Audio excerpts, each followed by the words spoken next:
थानो थाखाय हानांगौ सोर हालांजोबबाय सोर जोङो हानांगौ सोर गिबियाव गासैबो रायजो राजानिसिम आंनि खुलुमनायखौ जासिहरग्रोनाय जाबाय।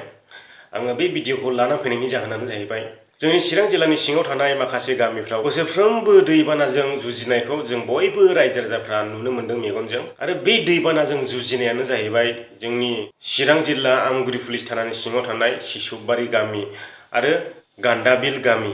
बै दरनै गामिया दासान्दि जोबोद खस्थ'आव गोलैनानै दङ।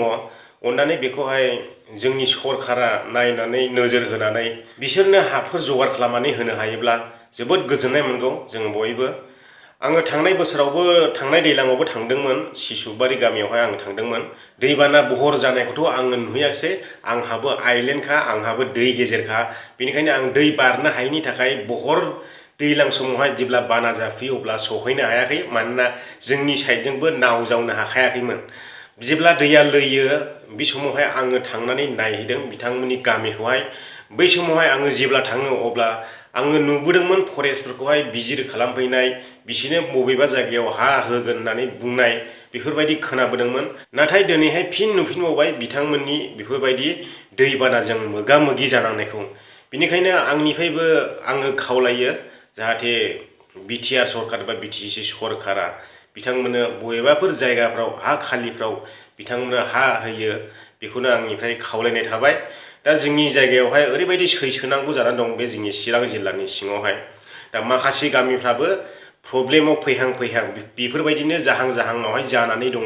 आरो आङो बेजोंनो लोगोसे बुंलांफाबावनो सानो जोंनि निसिमा ओनसोलाव बेफोरबायदि दैजों होखारजानाय, सोरबा फरायसाफ्रा फरायनो मोनै बेफोरबायदि गोबाङै जानानै दङ। बुंनो थाङोब्ला जोंनि हालोदफोरखौ नायोब्ला, जोंनि जायगानि हालोदफोरखौ नायोब्ला आनडेभलप। नोंथांमोना बयबो मिथिखागौ जायफ्रा बेरायहैयो।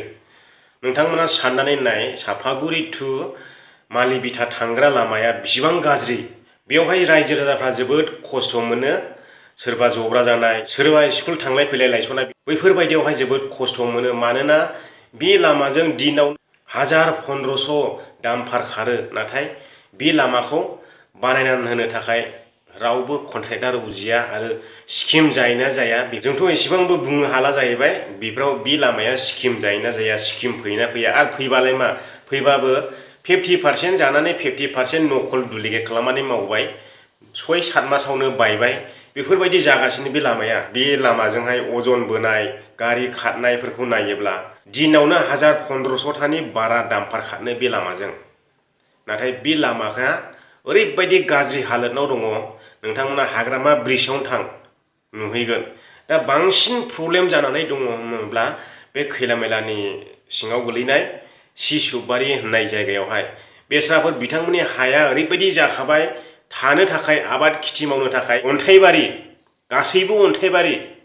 नोंथांमोना थांनानै नाय, गसंहै, बिजिर खालामहै, अब्लानो नोंथांमोना मोनदांजोबगोन। माखासे हा खालिफोर दङ होननानै खबर मोनो, नाथाय बै हा खालिफ्राव जायफ्रानाखि हा गोनांखा बैसोर मानसियासो बारसिन लायो, नाथाय हा गैयै मानसिफ्रा भागखौनो मोना। बेबायदि जायो। बेनिखायनो आं खावलायो बिथांमोनखौ दाबसे जायगा बासिनानै नायनानै बिथांमोनखौ हाथाराबाबो 4 बिगा 5 बिगा हा होनानै दोनहैयोब्ला मोजां जागौ आरो गाहाम मोनगौ। आरो बेफोरबायदिनो गोबां दंबावो जोंनि बर' रायजो राजाफोर हा गोमाजानाय। बैसोरखौबो बेफोरबायदिनो एसे होनानैहाय सेफटिनि थाखाय, गावसिनि आबाद खेथि मावनानै जानो थाखाय दोनहैयोब्ला जोबोद गाहाम नांगौ। आंनिफ्राय आङो बेखौनो खावलायनाय जोंनि सरकारनिसिम। बुंनो थाङोब्ला जोंनि आइलेण्ड जायगा, आइलेण्ड माने जोंनि जयपुर, उगुरि, फाथाबारि, हाख्ला, बेयो जोबोर गिदिर गामि दै। बे जोंनि एरियाया ओरैबायदि नाव बायदि जाफैदों।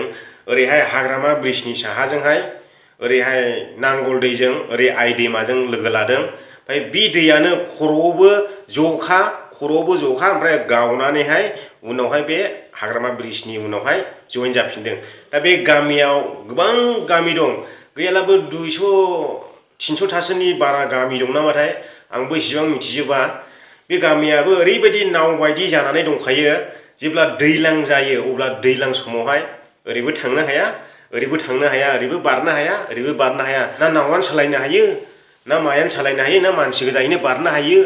मानसि लोमजालाबो मालाबो डक्टर हस्पिटाल मोजां गैया जायगायावहाय दै बारहोनानै लांनांगौ गोनां जायो जोबोद खस्थ' बिनि सायावहाय दा आइ फवालिजोंहाय ब्रिज बानायगासिनो दं बे ब्रिजआबो दिनैसिमबो साक्सेसफुल जाया ओरैबायदि गोबाव जाबाय आङो खननै खनथामसो बेयावहाय मिडियायाव ओंखारनाय नुबाय बे दालांनि थाखाय दिनैसिमबो साक्सेसफुल जाया बाथ्राया सैथोना नंखाय खोनानाय बायदिला कन्ट्रेक्टारा फैसाखौनो मोना होननानैहाय खोनानो मोन्दों आरो दा बेफोरबायदि खोनानो मोन्दों अन्नानै बेफोरखौबो मोजाङैहाय मावफुंना होयोब्ला थाबैनो मावफुंना होयोब्ला गाहाम जागौ ओमफ्राय ओरैहाय आमटेकाथिं मोनसे मेजारमेन्ट खालामदोंमोन बै आमटेका दलांनि एसे साहाजोंहाय मोनसे फाख्रि दंफां दं बे फाख्रि दंफांनि सिदा ओरैहाय हाख्ला बाजारजों बारस'नाय ब्रिज सर्टकाट ब्रिज खालामनोहाय मेजारमेन्ट खालामदोंमोन बै मेजारमेन्टआ दिनैसिम खबर गैया अन्नानै बेखौबो थाबै खालामना होयोब्ला गाहाम जागौ आरो जोंनि बे आइलेन्ड एरियानि थाखाय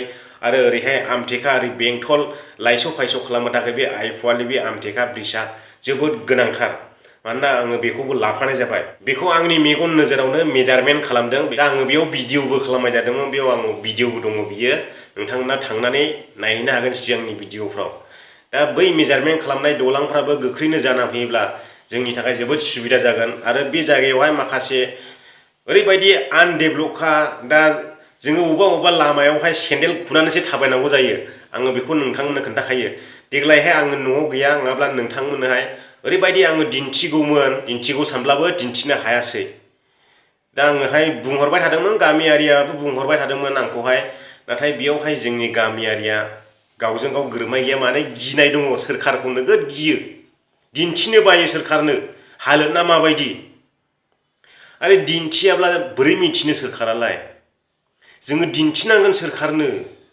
बुंनांगोन जोङो सोरखारखौ खावलायनांगोन अब्लासो ना मिथिगोन सरकारा दा बे माखासे जायगाफ्राव ओरैबायदिखा सेन्देलखौ आखायाव लानानैसो थाबायनांगौ ओरैबायदि जाखायो लामाया एलपि स्कुल फरायसालिखौथ' दा बुंसै मास्टारानो फैया ना मास्टारानो खम आङो बेखौ मिथिला आङो बेखिनिखौ बुंनानै लांबाय ओमफ्राय लास्टआव आङो खावलायबावो जायनाखि सिसुबारियाव जाजादों आरो ओरैहाय गान्दाबिल जागासिनो दं खुरखागासिनो दं गान्दाबिलाबो दा गान्दाबिला इसिबां प्रब्लेमाव गैथ'वा खोमा दासान्दि बिनिफ्राय बांसिन प्रब्लेम जानानै दं होनब्ला सिसुबारि थांनाय बोसोरनिफ्रायनो बेस्राफोर सोरना बिथांमोना आबादानो थिखांनो हायो ना रां खामायनो हायो ना माबा मोनसे बिजनेस दं बिथांमोनने दा गावबा गाव आबाद खेथि मावनानै जाग्रा मानसिफोर दा बेफोरबायदि बोसोरफ्रोमबो दैबानाजों भुगिनांब्लालाय आरो फिसाफोरनि थाखाय मा दोहोन खामायना होलांनो हानो मा मोजां न' लुना होलांनो हानो फिसाफोरनो दा बेखौनो दुखु मोनफायो नुनानैहाय दुखु मोनदों आंबो जोबोदनो देग्लाय आं जायाखैसो सानदोंमोन देग्लाय नाथाय आं दिनैहाय फिन नुफिनबावबाय बिथांमोनखौ बेबायदि जानाय दा आङो बिथांमोननि जानानैहाय खावलायो जोंनि सरकारखौ बिथांमोननो थाबैनो राहा खालामनानै होयो आङो बेखौनो बुंनानैहाय दिनैनि भिडिअखौ फोजोबबाय गोजोन्थों बयनिसिमबो भिडिअखौ जोबजासिम नायनायनि थाखाय मा नांगौ होनदों मादैया हा नांगौ सार जोंनो थानो थाखाय हा नांगौ सार हाया लांजोबबाय सार जोङो हा नांगौ सार हा नांगौ जोङो जेबो नाङा सार हा नांगौ जोङो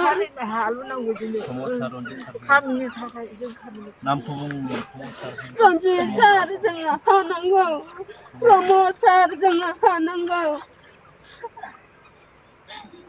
जोङो थानो थाखाय हा नांगौ सार प्रमद सार जोङो हा नांगौ रन्जित सार जोङो हा नांगौ माइ थाबावनाय जोंलाय सार नायफैदो सार हा खुरखानायफोरखौ नायफैनांगोन सार बे गेजेरावनो दङ जोङो सार